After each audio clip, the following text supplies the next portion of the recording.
A Trança de Inês foi a minha primeira experiência com a autora Rosa Lobato de Faria, mas com certeza não vai ser a última.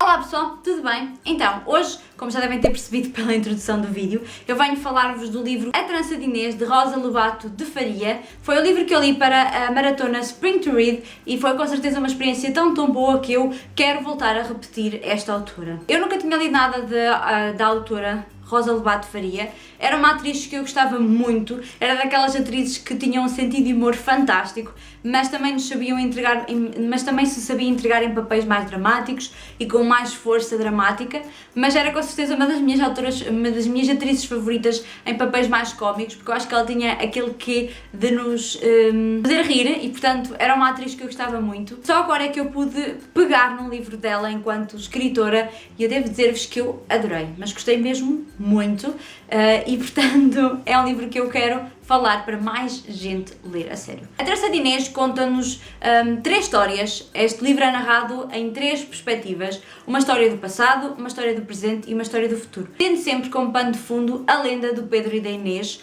uma lenda portuguesa da nossa história de Portugal. A história, eu acho que em si a história não é lenda, o que é lenda é o final da história. Para quem não conhece a lenda do Pedro e da Inês, Inês era uma dama de companhia da mulher de Dom Pedro, a Dona Constança. Ela era a dama de companhia Dona Constança. Quando os dois se apaixonaram, Inês e Pedro se apaixonaram e tornaram-se amantes.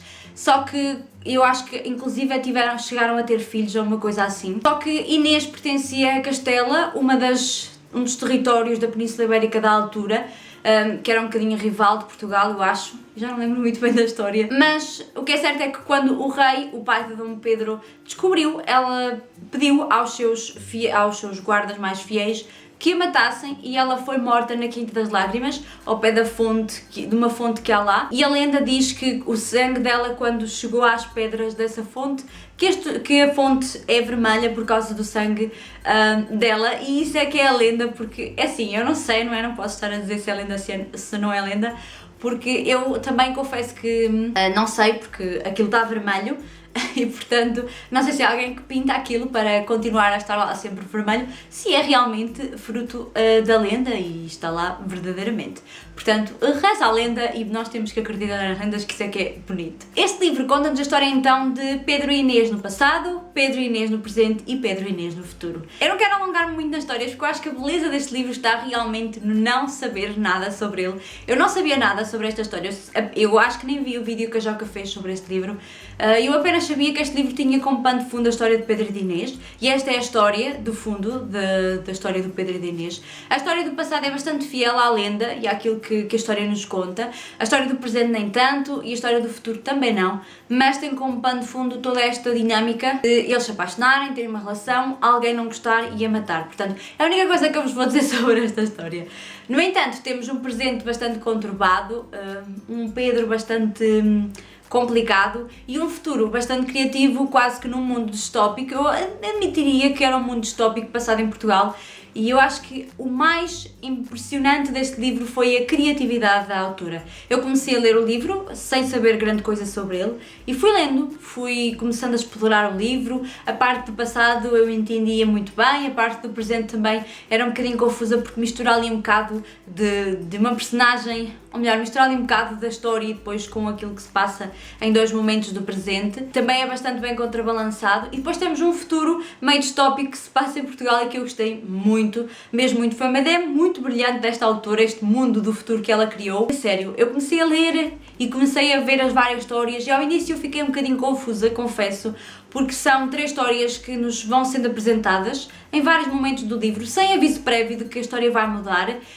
e muitas das vezes eu gostei porque elas muitas das vezes estão intercaladas. O que vai acontecendo no passado, de repente está a acontecer no presente e vai acontecer no futuro, e portanto elas às vezes estão encadeadas, outras vezes não estão, e isso ao início foi-me confundindo um bocado, mas no entanto eu cheguei ali a meio e comecei a tecer algumas, como é que eu ia dizer, comecei a ver algumas pistas e comecei a tecer algumas teorias da conspiração e a tentar descobrir o que é que seria no final esta história. E confesso-vos, quando eu cheguei ao final eu fiquei tipo, a série de boca aberta com o final deste livro, porque é realmente brilhante e eu só tenho que bater palmas a esta escritora porque é realmente um livro brilhante. Eu só não lhe dei as 5 estrelas, como já disse, porque eu achei o livro, o início, um bocadinho confuso. Eu acho que a autora podia nos ter dado algumas pistas daquilo que seria, ou do que é que seria estas 3 histórias e porque é que elas estão aqui presentes neste livro.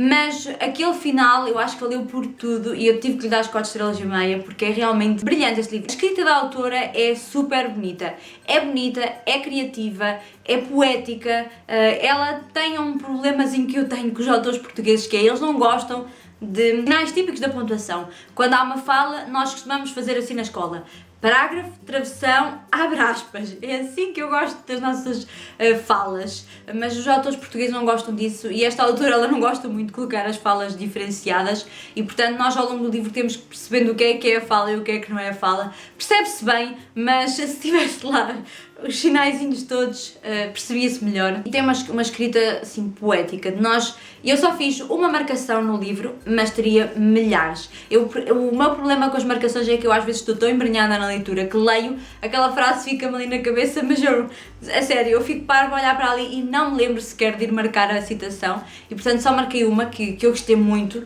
e que fala aqui da trança de Inês e que eu acho que é aquela coisa que vai também, é uma das coisas que vai passando de passado, presente e futuro, que é a trança, e portanto eu acho que é o maior fio condutor deste livro e portanto é que eu guardei essa passagem, porque acho que é uma das mais bonitas do livro. E depois a criatividade da autora. O passado eu, no entanto, não achei que fosse assim tão criativo, porque é um passado e o passado já está escrito na nossa história em Portugal, mas o presente e o futuro é de uma criatividade fantástica. Tanto o Pedro do presente normal, como os 2 Pedros do presente, como o Pedro do futuro e a história que ele criou no futuro, do futuro distópico, que é bem distópico, a sério, é de uma criatividade que eu fiquei tipo... A sério, é daqueles livros... Eu sei que isto não vai ser uma opinião, porque eu não estou a contar nada da história, porque eu não quero vos contar nada da história, eu só quero apenas e só partilhar aqui com vocês este bocadinho este livro, porque é realmente um livro que eu acho que tem que se partir para a leitura sem saber nada, a sério, porque é realmente, vocês têm que se surpreender com aquilo que a autora está a escrever e com aquilo que a autora vos quis dar naquele momento. E foi isso que aconteceu comigo, eu não sabia nada da história, eu só li o que está aqui e a sinopse que está aqui atrás não revela nada da história, revela apenas que a história se liga muito à lenda e portanto, a sério, leiam sem saber nada, porque é realmente muito melhor assim, vocês vão se surpreender tanto com este livro, que a sério, eu gostei muito da escrita da autora, gostei muito da criatividade da autora, gostei muito daquilo que ela fez com este livro e portanto eu vou querer com certeza ler mais coisas dela e já tenho aqui 1 ou 2 que eu tenho pensados para ler dela, porque realmente eu fiquei fã desta escritora e tenho pena que ela já não esteja entre nós para escrever mais livros, porque ela era realmente fantástica, a sério. Leiam este livro que é muito, muito bom. Mesmo que vocês não gostem tanto da lenda, vocês vão gostar das 2 histórias do presente e do futuro. A sério, estão muito, muito, muito boas e eu recomendo muito. E é isso, eu espero que vocês tenham gostado de passar este bocadinho aqui comigo. Eu sei que isto não foi uma opinião, foi só eu a falar-vos um bocadinho do livro e daquilo que eu gostei do livro. É sério, eu acho que o máximo que eu vos posso dar deste livro é dizer-vos, leiam, porque é simplesmente fantástico este livro. Eu acho que muitas pessoas que estão aí desse lado vão gostar.